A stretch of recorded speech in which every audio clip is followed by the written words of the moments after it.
ஆனா இந்த red card விஷயத்துல எனக்கு ஒருத்தர் ரொம்ப அதாவது ஃபர்ஸ்ட் டைம் பிடிச்சிருந்துச்சு, அடுத்து முடியும் போதும் பிடிச்சிருந்துச்சா வினோத் தான் சார். வினோத் தானே. பாவங்க அந்த மனுஷன் பாவம் இன்னைக்கு எகிரிட்டு போனாரு பாத்தீங்களா பாருகிட்ட. அவங்க பேசிட்டு ஏய் நீ யாரு வரதுக்கு நான் அவ்வளவுதான் அப்படின்னு அந்த காஃபி தட்டை தள்ளி விடுறதா இருக்கட்டும். அதுதாங்க ஒரிஜினல். அதுதான் ஒரிஜினல் ஓஜி. அதெல்லாம் நடிக்கிறாருன்னு சொன்னா எப்படி சபரிய வந்து நம்ம நடிக்கிறதுன்னு சொன்னா நான் இனிமே ஏத்துக்க மாட்டேன்னு சொன்னா அதே மாதிரிதான் வினோத்தெல்லாம் வந்து வேற லெவல் செஞ்சிரும். சொன்னாரே கலகமூட்டி அவதான் கலகமூட்டுறா உன்னை அவதான் தூண்டுறா பண்றா. எனக்கெல்லாம் அத பாக்கும்போது வினோத் வந்து அந்த கப்பெல்லாம் தள்ளிட்டு எனக்கெல்லாம் அதுக்கப்புறம் என்ன தெரியுமா யோசிச்சேன், இந்த தற்கூரி அடிச்சு எதுக்கு அந்த மனுஷன் டைட்டில் ஜெயிக்கிறது எல்லாம் விடணும் அப்படின்ட்டு. அங்க கூட பாருங்களேன் பாரு வந்து வினோத் அடிக்க வருவாங்களா, ஒரு அடி அடிச்சா கீழே விழுற ஆளு நீ எல்லாம் வினோத் கிட்ட போய் ஒரு சீனா போடலாமா?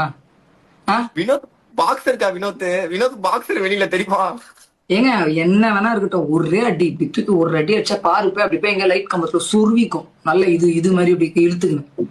இன்னொன்னு உள்ள அவர் சொன்னார் பாத்தீங்களா, நீ நல்லா இருந்தடா, நீ நல்லா இருந்த, நீ தனியா விளையாடும் போது நல்ல பேர் வாங்கின, அவரே பாராட்டினாரு உன்னை வீக்கெண்ட்ல நீ நல்லா இருந்த, இவ கூட சேர்ந்த உடனேதான் இப்படி ஆனது. ஏங்க எத்தனை வாட்டிங்க சொல்றது இந்த வீட்டுல எதுவும் வேணாம் வெளியில போய் வச்சுக்கோங்க, இந்த வீட்டுல வேணாம் வெளியில போய் வச்சுக்கோங்க, நீ எத்தனை வாட்டி கிளிப்பிள்ளைக்கு சொல்ற மாதிரி சொல்றது நீங்களே கொஞ்சம் சொல்லுங்க. குறைந்த விலை நிறைந்த தரம் தங்கள் தேவைகள் அனைத்தும் ஒரே இடத்தில் ஜெயச்சந்திரன்.